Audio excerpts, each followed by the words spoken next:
Notre rôle maintenant, c'est détecter notre lumière et en profiter au maximum. Et quand on a un plaisir ou un désir, la porte s'ouvre encore plus grand. Comprenez, c'est quoi la lumière? Lumière, amour. C'est pas important qui tu es, où tu es, comment tu es. Dieu t'aime.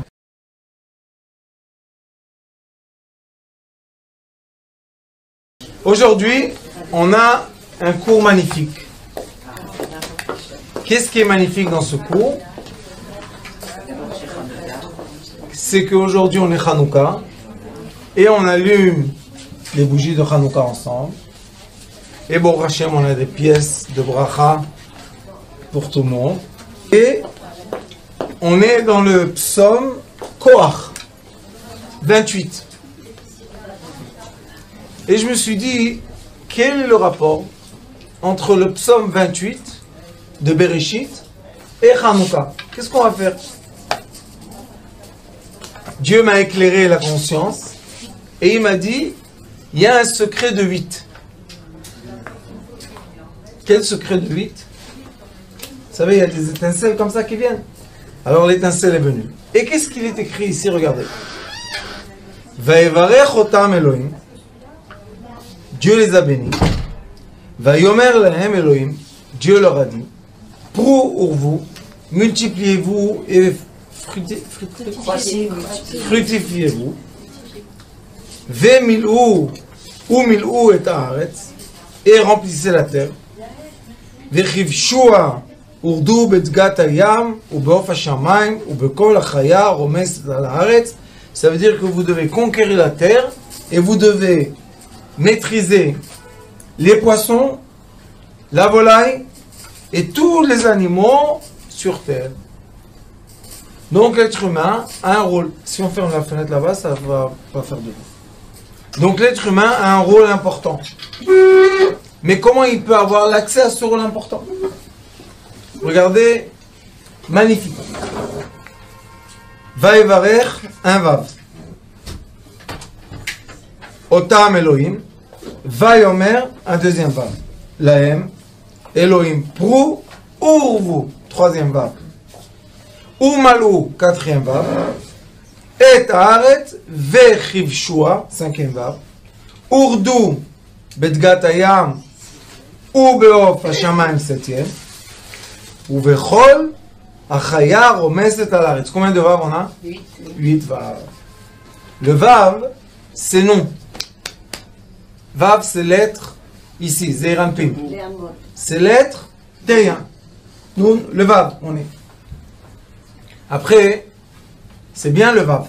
Mais on doit allumer une lumière, non? C'est quoi la lumière? C'est l'infini. C'est qui l'infini? Le Aleph.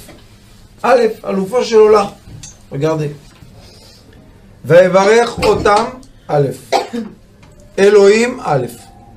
Vayomer, Aleph. Lahem Elohim Aleph. Pour vous, Umalu, il y a un Aleph. Et, il y a un Aleph. Haaretz, il y a un Aleph. Vechivshua ordu betgat hayam, uvof hashamayim bochal hachaya romeset al haaretz Aleph. 8. Combien? 8. Est-ce que c'est un hasard ou pas? Impossible. C'est les 8 jours de l'infini. 8 jours, 8 bougies de Hanouka. Il y a un remez dans le pasouk qui dit multipliez-vous, furtifiez-vous, et quand vous allez vous multiplier, vous furtifier, vous allez avoir la force d'être au-delà de tout ce qui est poisson, volaille, animal, sur terre.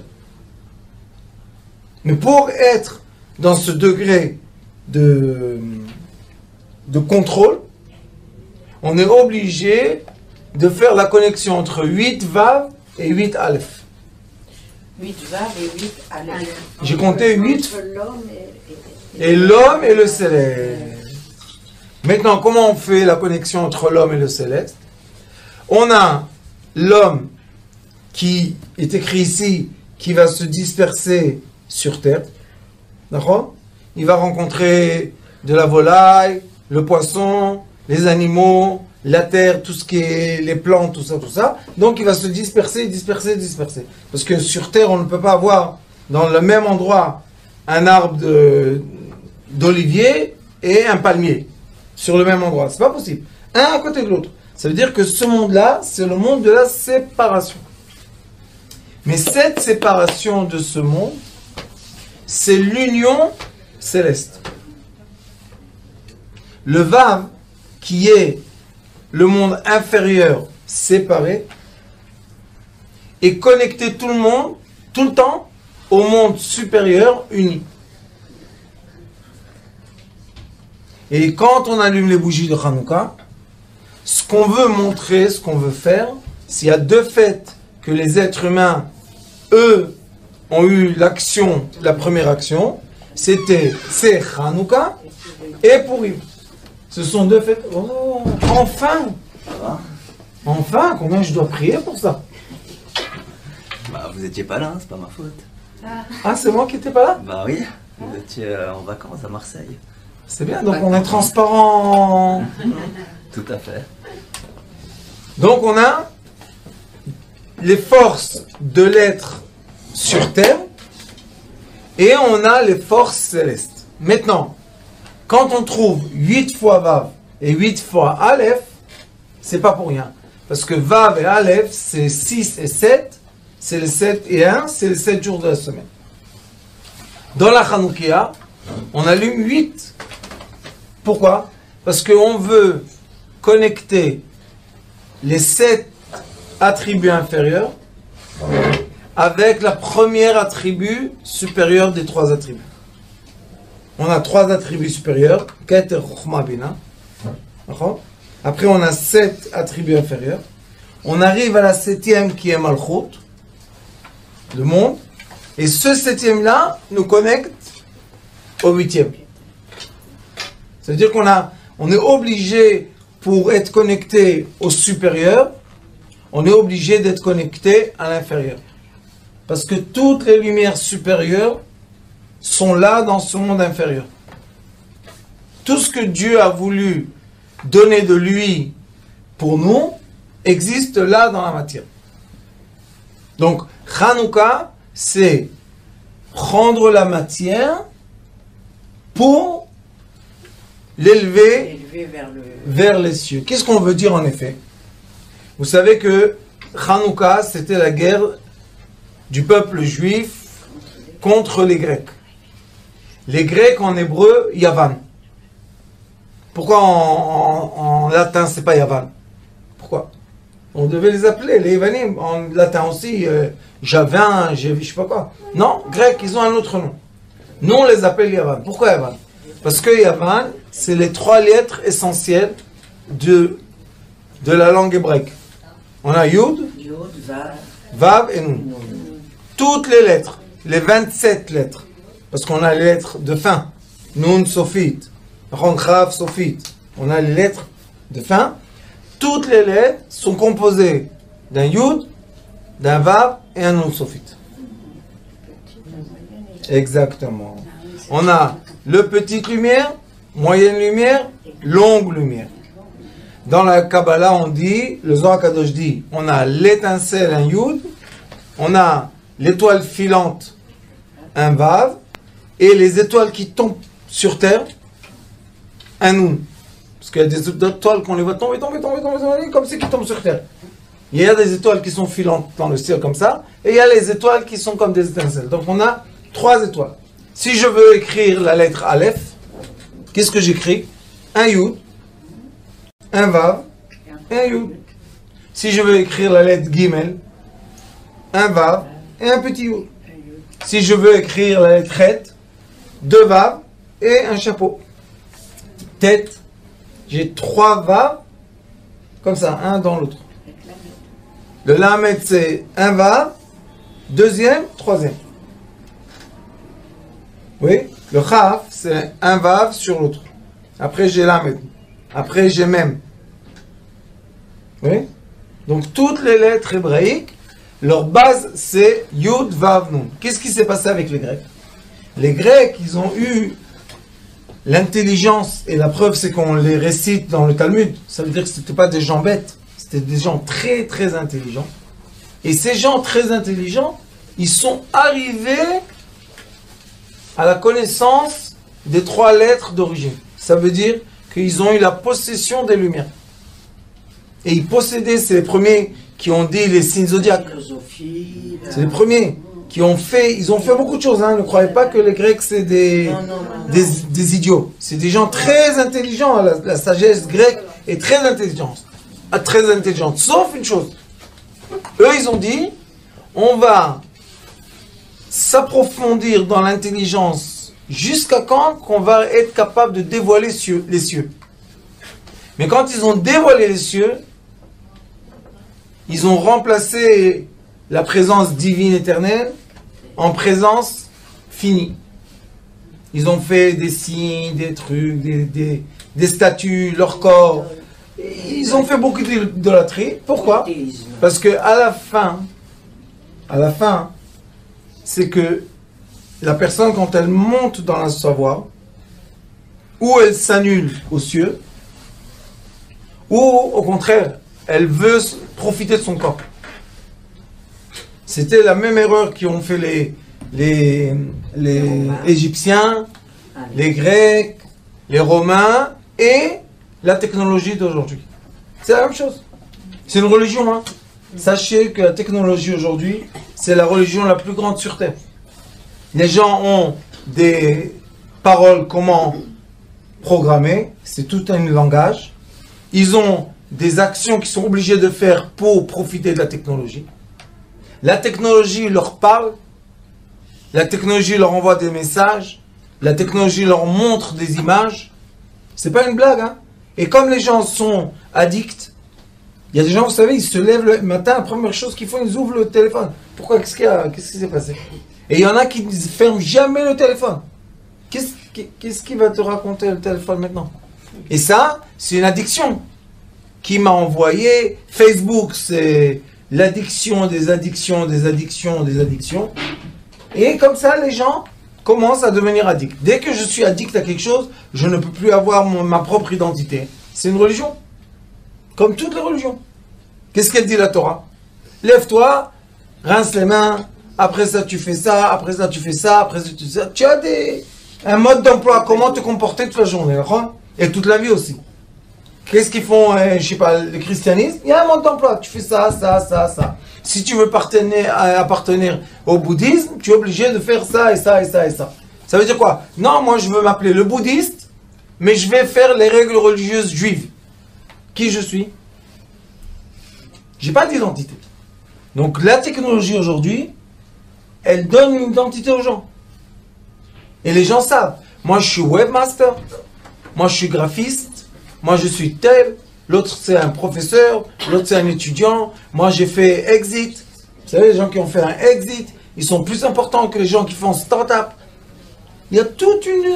Et à la fin, si on regarde ça de l'extérieur, on voit qu'il y a toute une forme de rôle d'être humain, de langage humain, de comportement humain. Tout le monde technologie, c'est un monde, c'est une religion.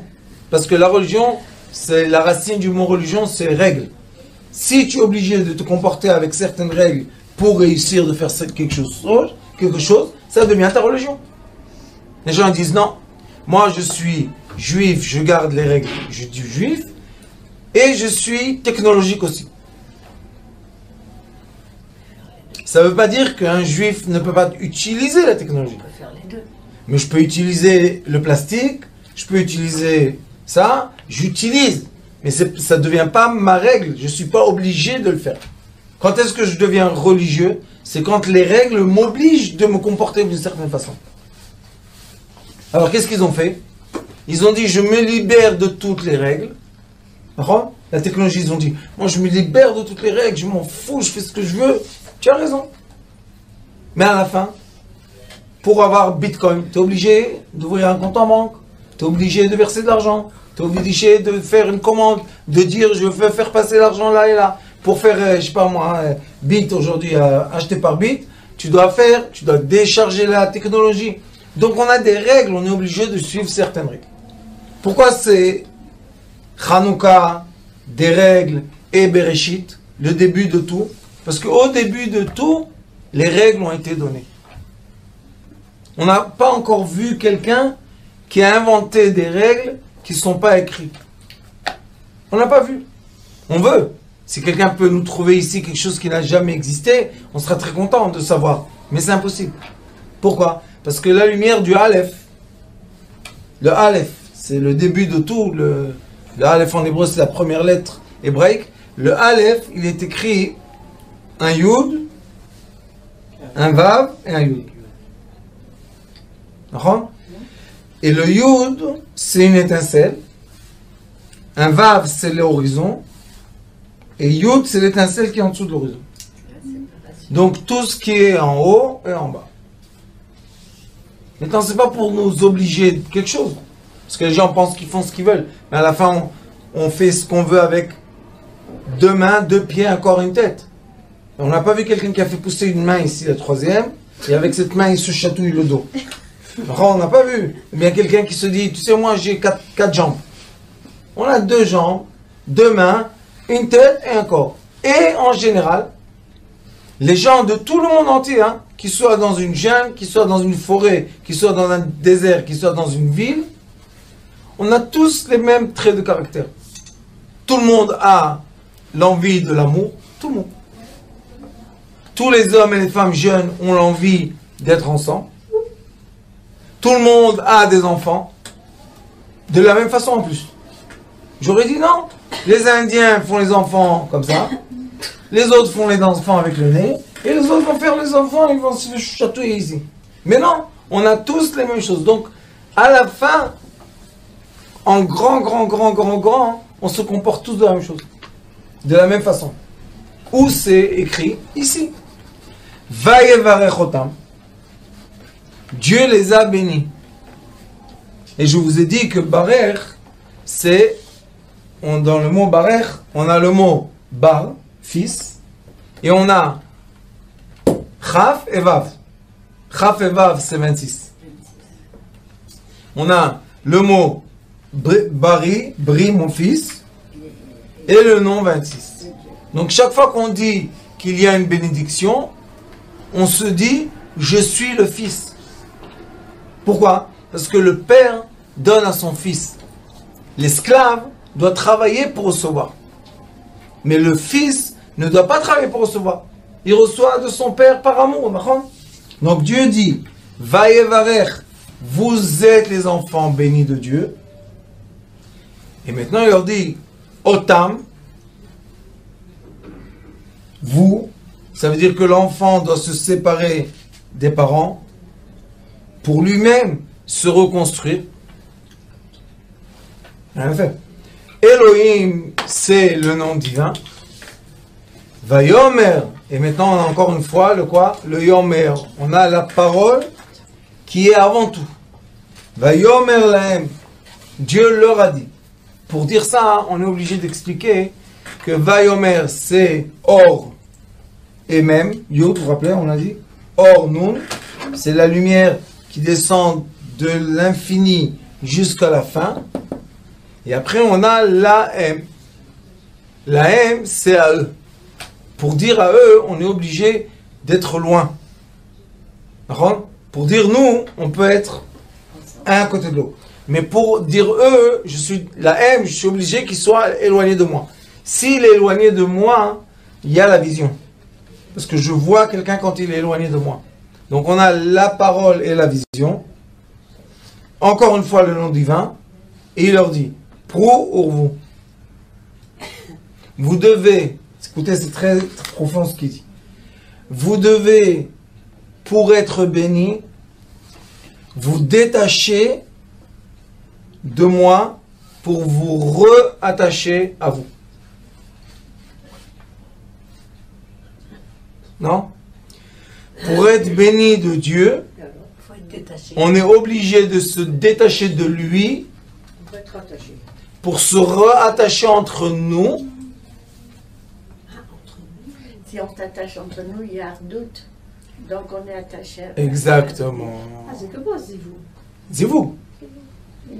Qu'est-ce qu'on a ici? Il dit Vayevarer otam Elohim vayomer lahem. Donc Vaïvarer, je vous ai dit, c'est Beri, mon fils de Dieu. Vous êtes les enfants de Dieu. Où on est? On est encore dans lui. Quand on est les enfants de Dieu, on est attaché à lui. Maintenant, il dit, Otam, vous, la haine, eux, éloignez-vous. Et quand ils s'éloignent, il leur dit, pour vous, connectez-vous physiquement. Et maintenant, vous allez remplir la terre. De quoi? Du même processus. Qu'est-ce qui se passe avec les parents et les enfants? Le père et la mère sont unis. Vient un enfant, on monte. Cet enfant-là, il sort d'eux. Il ne reste pas dans la maman 26 ans et il sort à 26 ans se marie. Non, il sort. Et quand il sort, qu'est-ce qu'il fait? Tout doucement, il se détache, il se détache. C'est un processus normal. Après, il va trouver sa femme ou la femme va trouver son mari. Et ils vont encore une fois être un. Donc j'ai un et un qui sont unis. Maintenant, ils ont créé des enfants, de l'argent, tout ce que vous voulez, qui se détachent, se réunissent, qui vont créer quelque chose qui va se détacher et va se réunir. Vous savez qu'est-ce que ça fait?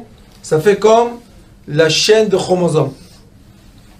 Unis, détachés, unis, détachés, unis, détachés, unis, détachés. Et c'est comme sinus et cosinus. Toutes les règles de physique qui montrent c'est quoi les vagues d'énergie, les fréquences, tous vont comme ça. Ça va en haut et en bas. Mais il faut savoir que quand j'ai créé une énergie positive, invisiblement, il y a une énergie négative qui se crée. Donc tout est en miroir. Et c'est quoi la lettre du miroir? Le Aleph. Le Aleph, c'est la lettre du miroir parfait. Pourquoi? J'ai un Yud en haut, j'ai le miroir et un Yud en bas. Il n'y a pas encore une lettre qui est composée, un Yud en haut, un miroir, un Yud en bas. C'est juste le Aleph. Parce que le Aleph, c'est le début de tout. Et la fin de tout. Et la fin de tout qui se manifeste dans ce monde. Ça veut dire que lui, sa lumière céleste, il a fait passer par un horizon. On a étudié ça, vous vous rappelez, dans les cours précédents, des horizons, des lumières. Et après, sa lumière a percé l'horizon et maintenant elle s'est manifestée. Et notre rôle, surtout Hanouka, qu'est-ce qu'on fait? On dit oui, on est dans le monde qui se sépare, mais notre conscience veut s'unir. Donc quand on allume la bougie, on déclare à Dieu, nous on veut remettre la lumière vers le haut. Et c'est pour ça que les Maccabim, qu'est-ce qu'ils ont fait? Les Maccabim, ils ont dû se battre contre qui? Pas contre les Grecs. Le problème n'était pas les Grecs. Le problème était ceux qui sont devenus des Grecs. Ça s'appelle les Mityavnim. Ce sont des Juifs qui ont dit, je change ma croyance, ma religion, en religion grecque. Mais la religion grecque est quoi? Dénir Dieu. La religion juive, c'est quoi? Dieu, non, Dieu existe partout chez nous. Donc, il y avait une grande différence entre eux. Malgré que ceux-là, c'est des sages et ceux-là, c'est des sages. Malgré qu'ils sont arrivés aux mêmes conclusions. Sauf une différence. Chez moi, Dieu est présent dans tout ce qui existe. Et chez eux, Dieu n'existe pas dans leur vie du quotidien, de chaque instant, tout ça. C'est les mêmes. C'est quoi? C'est le miroir. C'est le miroir. Une partie est dans le côté illuminé du miroir et une partie est dans le côté obscur du miroir. Très simple. Comme Noé, l'arche de Noé et le monde. Il y avait dans l'arche de Noé quelques personnes qui ont compris que le monde va passer un déluge et le déluge est venu, il a effacé le monde et ils sont restés. Eux, ils ont compris que la lumière est verticale. Les autres ont voulu profiter le maximum de la lumière horizontale. Ils ont profité. Ils ont fait des choses insensées avant qu'il y ait le déluge. Dieu a dit, je ne peux plus supporter comme ça le monde. Donc ils ont vraiment exagéré. Mais à la fin, ils ont été effacés. Et c'est pour ça qu'on dit que toutes les sagesses vont régner sur le monde. vont rayonner sur le monde. Rayonner? Royonner. Vont royonner sur le monde. Tous les peuples. Rayonner. 70 nations vont rayonner une après l'autre, après l'autre, après l'autre, après l'autre. Tous. Jusqu'à la fin, qu'on va voir qu'il y a une nation qui reste. Il y a une nation qui passe de génération en génération, en génération, en génération, la même chose. Et on se pose la question, comment ils arrivent à rester eux? Ceux qui ne sont pas devenus comme les Grecs. Après, il y en a qui sont devenus comme les Égyptiens. Il y en a qui sont devenus comme les Romains. On a toutes les générations des Juifs qui se transforment. Ils s'approprient la religion de la génération. Vous savez que quand ils sont sortis d'Égypte, c'était bien avant les Grecs. Quand ils sont sortis d'Égypte, ils sont sortis combien? On dit ou 20%, un cinquième, ou 5%. Ça veut dire que 95% du peuple ne voulait pas sortir. Qu'est-ce qu'ils ont dit? On est content de vivre là, avec les Égyptiens. Malgré qu'ils étaient esclaves, malgré qu'on tuait leurs enfants, malgré qu'ils ont été moins qu'un être, ils étaient contents. Pourquoi? Parce qu'ils se sont appropriés les règles de la religion égyptienne. Ils ont accepté. Donc, quand on leur a dit, non, vous appartenez à Abraham, Yitzhak et Yaakov, vous devez quitter, ils n'ont pas voulu quitter. Qu'est-ce qui s'est passé? Ils sont restés là-bas. Qui a continué? Ceux qui ont dit, nous, on continue nos ancêtres. Après, ils ont rencontré ici tous les peuples qui étaient là, il y avait tout n'importe quoi. Et après, le peuple a dit, on commence à se disperser, on n'a plus de règles, on n'a plus rien du tout. On veut un roi. Som tassim alech hamelech. On veut un roi. Il n'y a pas de problème. Akadosh Baruch Hu, il a parlé avec les prêtres. Samuel, il lui a dit, tu vas aller chercher un roi. Le premier était Shaoul, comment on dit en français? Shaoul. Saül. Et après, Shalom Aleichem. Et après Shaoul qui était David Amelech. David Amelech. Tous les psaumes qu'on dit de tout. Après, regardez qu'est-ce qui s'est passé. Il y a eu des rois qui ont fait, qui n'ont pas fait, qui ont fait, qui n'ont pas fait, qui ont fait. Les Romains sont venus. Il y en a beaucoup qui confusent entre les Romains et les Grecs. C'est pas la même chose. C'est pas la même époque. C'est pas le même comportement. Et combien de nos frères sont devenus Romains? Parce qu'on voit dans le Talmud qu'il y a énormément de sages du Talmud qui sont partis devenir des Romains à Rome. Ils sont devenus juges. Parce qu'on les a obligés sinon transporter. Non, de même. Pourquoi? Parce qu'ils étaient éblouis par la grandeur de Rome, par la force de Rome, par tout ce qui s'est passé là-bas. Et comme les Romains leur ont dit, venez, soyez comme nous, on va vous donner des rôles importants, il y en a qui ont le fait. À la fin, il y a la nature de l'être humain et il y a la croyance de l'être humain. La nature fait que même si tu es un grand sage, tu peux être attiré par quelque chose d'autre. Mais il est écrit dans la Torah, dans le Samuel, il est écrit Ki lo itosh Hashem amo venachalato lo ya'azov. Dieu ne quittera jamais ses enfants. C'est qui ces enfants? C'est tous ceux, écoutez-moi bien, tous ceux qui sont venus dans ce monde, qui est le monde de séparation, et un jour sont rentrés dans la conscience que Dieu est l'union. Il n'y a pas seulement des juifs qui sont comme ça, il y a aussi des non-juifs. Alors répétez, excusez-moi. Tous ceux... Les enfants de Dieu, qui ne sont pas les esclaves de Dieu. Les enfants sont ceux qui sont venus dans ce monde de séparation, mais à la fin, ils ont compris que la matière rayonne. Il y a des rayons de soleil qui sortent de la matière. Ils vont où? On va allumer les bougies. La flamme, elle va aller où? Elle va aller en bas?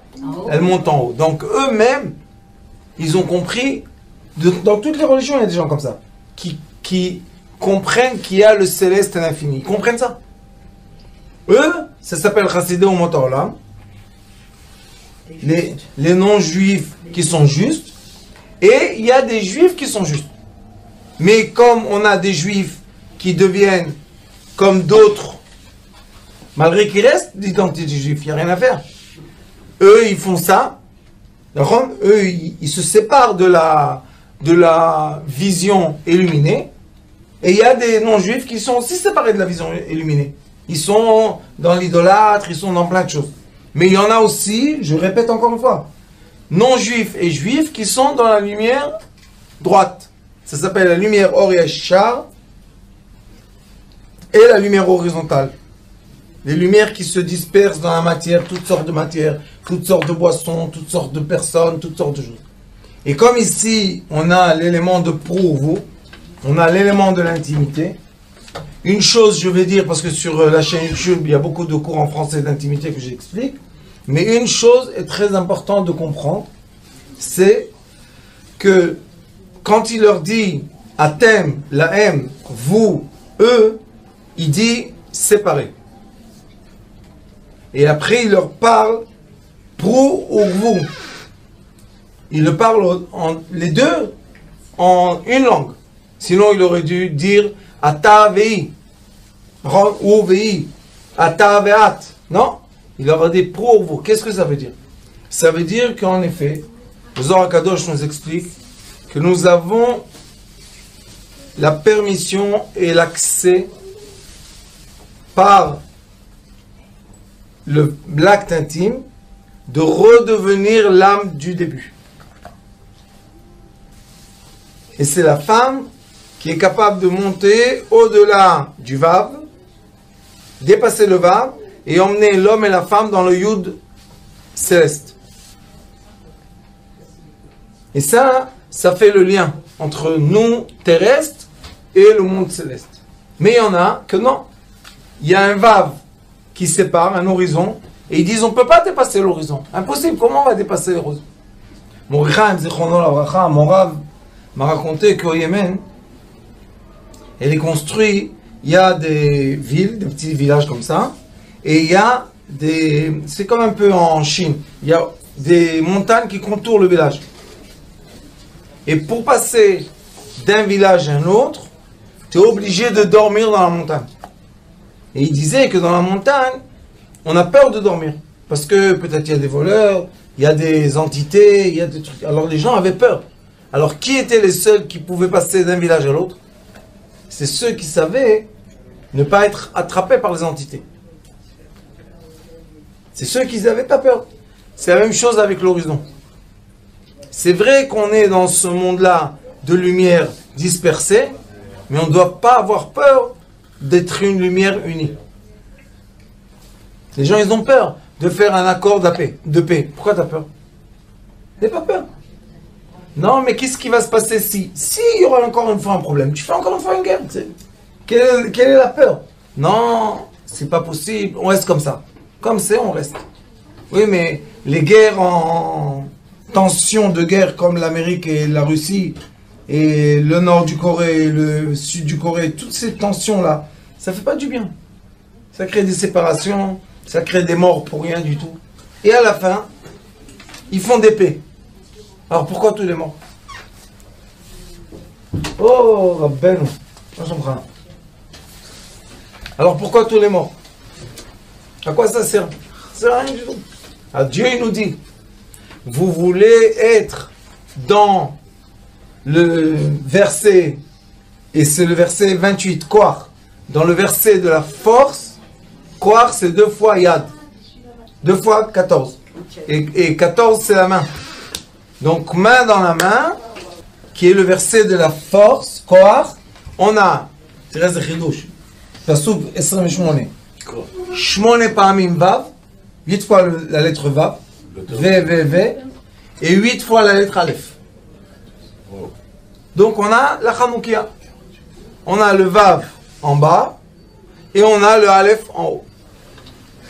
Quand on fait le cours, et comment on sait, vous savez qu'il y a, dans le Talmud, ils disent, comment on sait que la Torah qu'on enseigne, ou qu'on étudie est la Torah juste? Il dit que tout ce qu'on va enseigner, tout ce qu'on va enseigner va s'enchaîner. Vous savez, quand on étudie la Torah, le matin on étudie 2 heures le Talmud, après on étudie la halakha, après on étudie le moussar, après on étudie je sais pas quoi. Si ça s'enchaîne tout, ça veut dire que c'est une Torah juste. Et là, Baruch Hashem, on a la chance qu'on continue Bereshit tout doucement. Regarde, ça fait 1 an et quelques mois déjà, on est seulement dans Perek Aleph, Pasuk Kafret. Tout doucement, tout doucement. Et ça donne la vraie valeur du début. Et on voit que tout est inclus dedans. Même Hanouka, Ramouz, Vav, c'est la bougie, Aleph, c'est la flamme. 8 Vav, 8 flammes. Perek Aleph, Pasuk Kafret. Vayevarech otam Elohim, vayomar lehem. Pour vous. C'est le Pasuk de la bracha. Mais c'est quoi la bracha, encore une fois, j'explique. La bracha, c'est quand l'être humain comprend la valeur de l'union. Quand est-ce qu'on a une bénédiction dans la vie? Quand on comprend la valeur de l'union et on se sépare des séparations. Vous savez, les gens à un certain âge, ils se fâchent avec lui, ils se fâchent avec lui. Mais à un certain âge, on se dit, qu'est-ce que je vais me fâcher avec le monde entier? Où je vais? Alors qu'est-ce qu'il fait? Il commence à faire la paix. Il fait la paix avec lui, il fait la paix avec lui. Pourquoi c'est comme ça à un certain âge? Parce qu'on comprend que la force de la séparation n'est pas une force. La vraie force, c'est la force de l'union. Et comment on rentre dans l'union la plus totale, vous savez? Bitou. Point zéro. Est-ce qu'il y a un âge particulier ou Non, chacun son âge maturité de chacun. de maturité. Et c'est quoi le point zéro? La lettre Aleph. Pourquoi? Le Aleph, c'est la première lettre du mot FS. Zéro. La première lettre. Donc tout le FS, il est dans la lettre Aleph. Et où il se situe dans la lettre Aleph? Comme je vous ai dit qu'il y a l'horizon, le Yud est en haut et le Yud en bas. Donc c'est obligatoire qu'il y ait un point que le Yud en haut passe par l'horizon pour se remanifester en bas. J'ai fait un essai. Il y a quelques années, j'ai réessayé cette année. J'ai réussi un peu, mais pas comme j'ai fait avant. J'ai fait un essai, j'ai pris une bougie. J'ai allumé une bougie seule. Vous savez qu'autour de la bougie, il y a une sphère qui se fait. Un halo.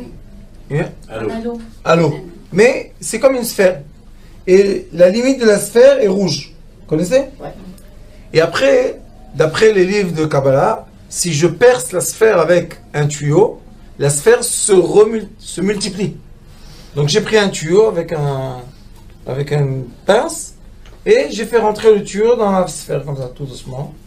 Et qu'est-ce qu'on voit? Que la sphère se manifeste en au-delà du tuyau. Donc le tuyau, c'est point zéro. Si la sphère, comme ça, elle ne s'est pas redoublée. Mais si j'ai mis le tuyau, elle se multiplie. C'est-à-dire que la flamme, elle est sortie en haut. Non, c'est pas la flamme, c'est Le halo. la lumière. Le halo, c'est reproduit au-delà. C'est magnifique à voir. Et quand on voit ça, ça fait quelque chose dans le cœur parce que ça explique beaucoup de termes de Kabbalah. Donc, on voit que dans ce verset de force et d'union, et qui nous donne toute l'abondance sur terre, les poissons, la volaille, les animaux, et tout ce qui sort de la terre, tous les minéraux, tous les végétaux, tout. Comment vous allez être les rois de tout ça et profiter de tout ça? Seulement si vous êtes pour vous, si vous êtes en union. Être en union, c'est être dans le bitou. On ne peut pas être en union quand il y a l'orgueil dans le couple. Quand il y a l'orgueil, c'est séparation. Lui, il a l'orgueil, ou elle a l'orgueil, ou les deux, ils ont l'orgueil. C'est pas une union. L'union, c'est bitoul. Et c'est quoi le bitoul? S'annuler. Moi, je fais ce qui est bien pour toi. Maintenant, les gens, qu'est-ce qu'ils disent? Ah, je vais faire ce qui est bien pour lui, ou pour elle, il va me monter sur la tête, il va me monter sur la tête. Pensez un peu plus loin. Pas le premier mois que je suis comme ça. Le deuxième, le troisième. Combien de temps une personne peut t'exploiter? Après, la personne même, elle se sent gênée. Alors, qu'est-ce qu'elle va faire? Elle va commencer à faire ce qui est bien pour toi.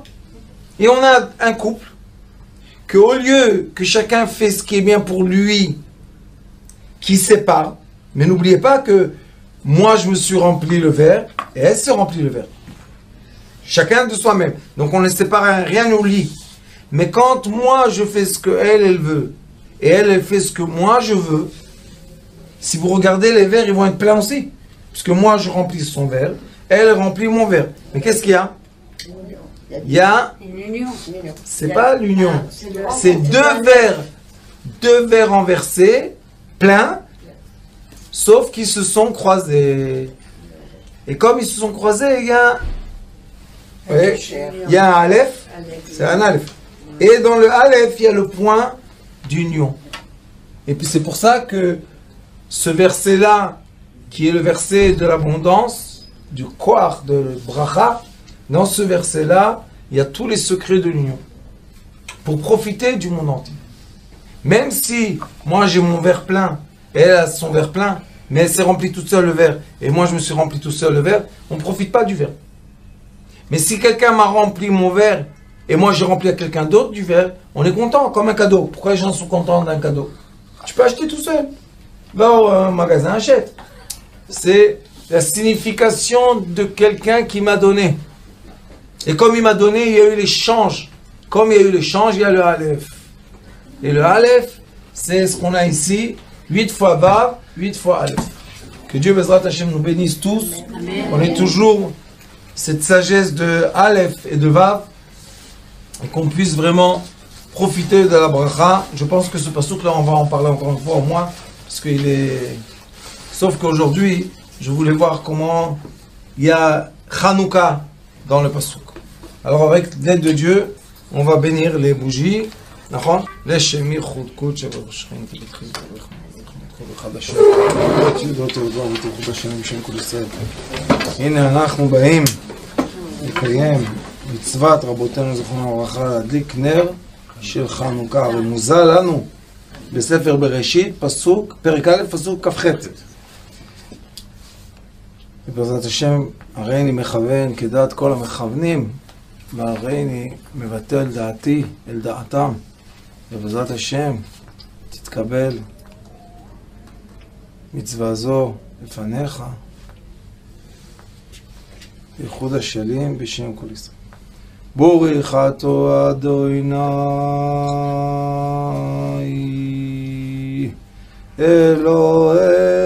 אלוהינו מלך העולם אשר קידשוני במצוותיו וציוונו להדליק נר של חנוכה.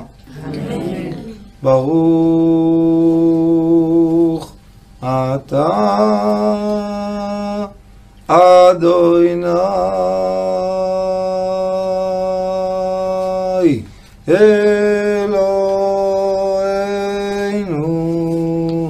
מלך העולם שעשה ניסים לאבותינו בימים ההם בזמן הזה. הנרות הללו שאנו מדליקים, הנרות הללו שאנו מדליקים על הניסים ועל הגבורות ועל התשורות ועל הנחמות שעשית לאבותינו, שעשית לאבותינו בימים ההם, בימים ההם, בימים ההם, בזמן הזה, על ידי כהניך הקדושים, על ידי כהניך הקדושים, בכל שמונת ימי חנוכה, הנרות הללו קודש הם, ואין לנו רשות להשתמש בהם אלא לראות בלבד, כדי להודות לשמך על ניסיך, נפלאיך ותשועתך, מעוז צור ישועתי, לך לשבח, תיקון בתפילתי, ושם תודה נזבח, בהכין מטבח, מצרים נבח, אז אגמור בשיר מזמור, חנוכת המזבח, אז אגמור בשיר מזמור, חנוכת המזבח. רעות צבא נפשי, ביגון כוחי קהילה, חיי מררו בקושי, בשעבוד מלכוס עגלה, ובידו הגדולה הוציא אשא סגולה, חיל פרעה בכל זרעו, ירדו כאבן במצולה, חיל פרעה בכל זרעו, ירדו כאבן במצולה, דביר קודשו הביאני, וגם שם לא שקטתי, ובנוגס והגלני, כי זרים עבדתי, ויין ועל מסכתי, כמעט שעברתי, קץ בבל זרובבל, לקץ 70 נושעתי, קץ בבל זרובבל, לקץ 70 נושעתי, כרות קומה בראש ביקש, הגגי בן עמדסה, ונייסה לא לקפח ולמוקש, וגבה אסון נשבסה, ראש ימיני ניססה, ואויב שמו מחיצה, רוב בניו וקנייניו, על העץ תליסה, רוב בניו וקנייניו, על העץ תליסה.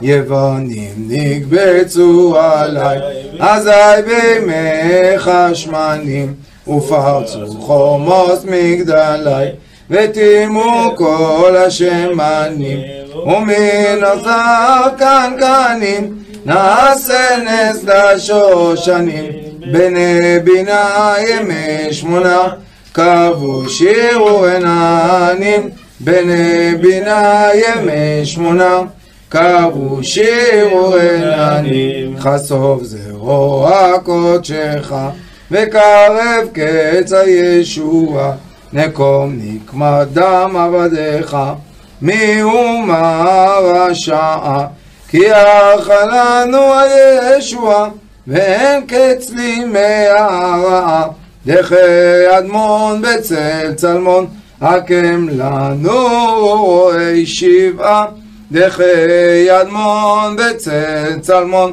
הקם לנו רואי שבעה. יופי, חנוכה שמח, בבקשה, סופגניות.